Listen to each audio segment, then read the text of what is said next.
Ever wanted to build your own computer? You have? Why haven't you? You don't know how? Stay tuned to find out more. SkillStruct presents. There's a couple of things to note when building a computer. You're going to need Phillips head screwdriver. You're going to need a nice solid work surface to work on. You're going to need some zip ties to zip tie those cables. Now, with that all being said, I'm going to be using a program called PC Building Simulator to be able to show you how to build a computer, and I'll explain it in as much detail as possible. With that all being said, I hope you enjoyed this video, and let's get into it. Well guys, let's get started. So first of all, we're going to pick a case. I'm just going to start off in this NZXT S340 Black and Red Edition. So to start off with, on this case for example, we've got on all cases you'll have 2 panels or more depending on the type of case, but there's 2 screws on the front panel and 2 screws on the rear panel. All you want to do is unscrew these. Now, one thing to note before we're even touching the case is you want to make sure that all your parts and everything are compatible with the form factor, so the case. So you've got micro ATX, mini ITX, and you've got full ATX. You can buy full ATX cases, micro ATX cases. You can also buy mid tower cases that support full ATX.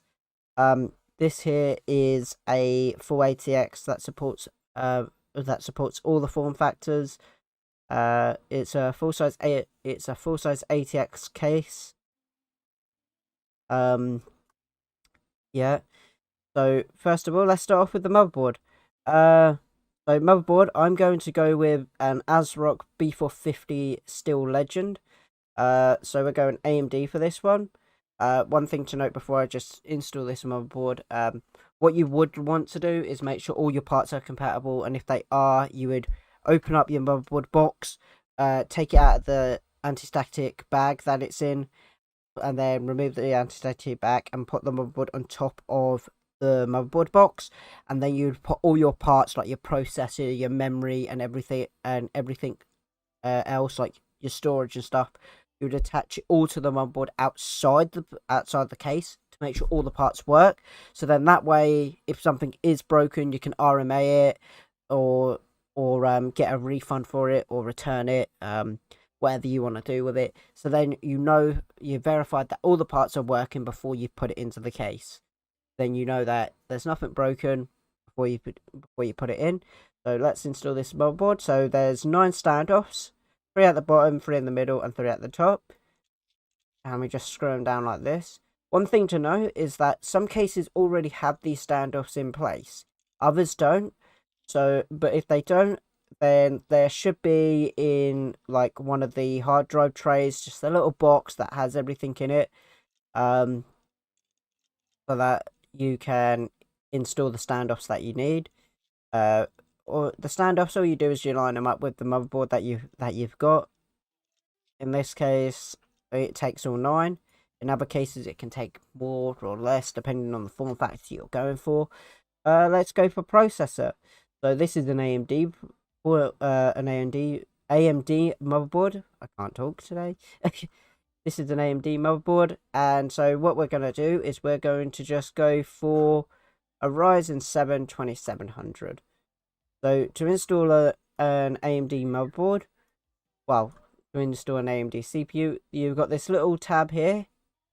You open that, it pushes the whole slot back, and all you do is you line it up with a little triangle in this corner with a little golden triangle on the CPU, and you just insert it like that. See that little golden triangle? It lines up with a little triangle on there. Or another way on AMD to realize that you've got it the right way is it will always line up with the back of the motherboard, so the IO shield and stuff. So or the way to look at it is that the Ryzen symbol should always face towards the IO shield. So now that's installed, in this case, we need to put some thermal paste on for the cooler. So little dab of thermal paste on the IHS. A lot of coolers, especially the motherboard, the CPU coolers that come in the box, will have pre-applied thermal paste. That's all you'd need. You don't need to go up and buy more thermal paste and install it that way, and then put a bunch more thermal paste on. You don't need that. But if you're having to put thermal paste on yourself, you just want a little dot on the IHS, and that'll be enough, because when you put pressure down, it will spread out across the CPU and make full contact across all the CPU. So let's go for CPU coolers. In this case, I'm just going to go air cooled, and I'm going to go with the Arctic Freezer Red, 33 Red.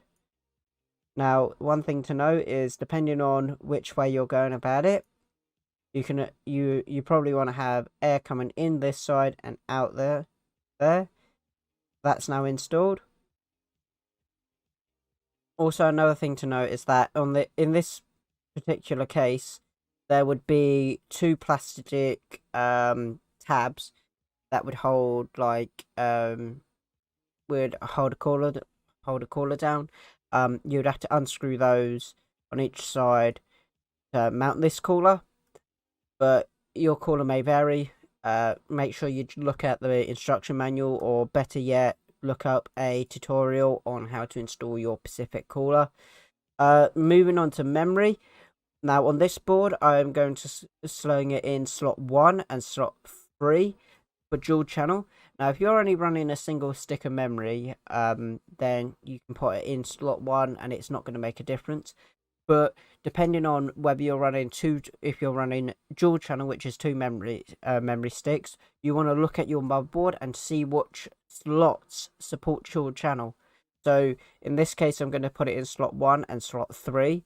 But there are some boards that if you put it in slot 2 and slot 4, that supports dual channel. But if you're filling up all 4 slots, then you don't have to worry about which one you're placing it in. But that's just something to note. So let's go for memory. In this case, we're gonna want to go for some pretty quick memory. So I'm opting for 16 gigs of 4000 megahertz a data memory. Just one thing to know is that you don't have to go for memory this quick. It can be slower. If you're going AMD, I wouldn't recommend anything slower than 3200 megahertz, because AMD really does like faster clocked memory. But that obviously all depends in your case. I mean, if your workload that you're going to be putting on the system, but it's just a known thing that AMD likes faster memory because it performs better with it. Now moving on to the back. We'll move on to the back. We'll unscrew the back here. Now we've got access to the back. We'll install our power supply. In this case, I'm just going to go for an ADATA APX G-Core Radiator. Reactor 850 watt. Now in this specific case, we have to remove this panel here. 4 screws to undo this. Now we can install our power supply. Throw that in. PSU mount. Throw our PSU mount on. Now in this case, you're technically screwing in double the amount of screws, but the power supply only takes 4, and then on this case you have to screw it down. There you go. That's all that installed. Now let's move on to cables.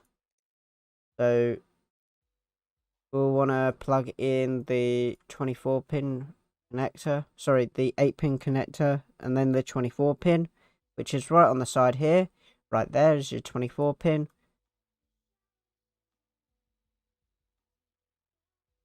And now we've got our fan header.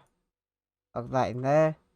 Now we're nearly ready, but we're forgetting one crucial thing that AMD processors don't normally have, which is a graphics card.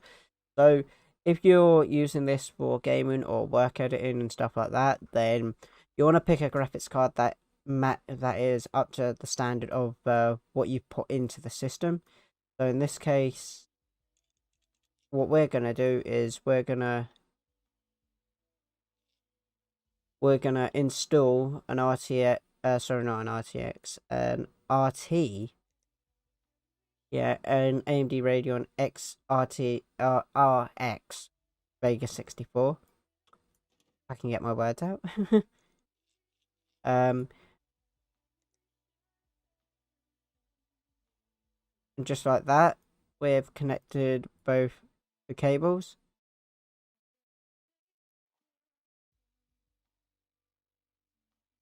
Obviously, the cables all come underneath here. Another thing that I can't do in here, but I thought I'd mention, is in this specific case, it's got this cable management bit here. Now, it's always best to cable manage your case, just so then airflow isn't being interrupted and stuff like that. But that's always something to note. Just make sure that you've got decent airflow. Now let's connect this all up. Make sure it's working.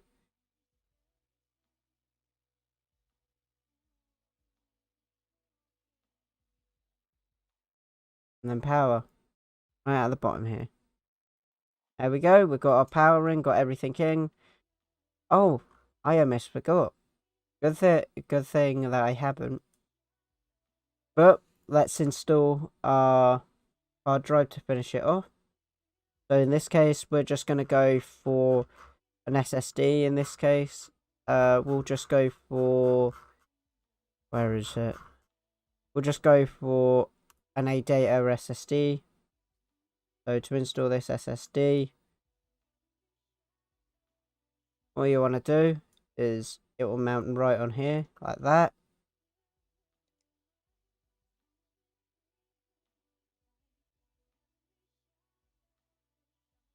Plug it in like that.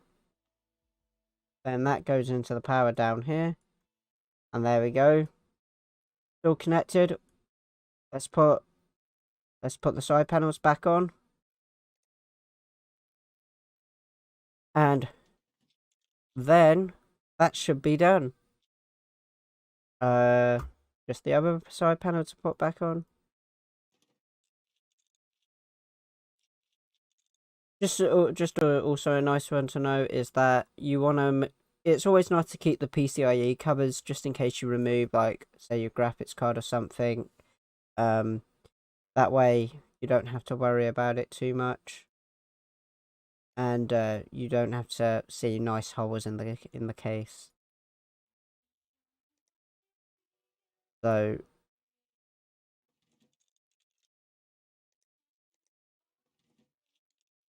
there we go. Case is all built. Now let's get it installed in an operating system. So in the next video, I'll show you how to create a bootable USB and how to install Windows. But for this tutorial, it will just be a straight install. So let's see if it powers on. As you can see, we can see the ASRock logo. It's now installing all the drivers and everything to boot it up. As you can see, we're booted into the operating system and it's fully working. Thank you guys for watching. Please remember to like, share and subscribe and comment. Leave a comment down below. Let me know what you thought of the video. Make sure to follow us at SkillStruct. I will see you guys later. This is a SkillStruct presentation. If you like what you hear and see, don't forget to like, share, and subscribe.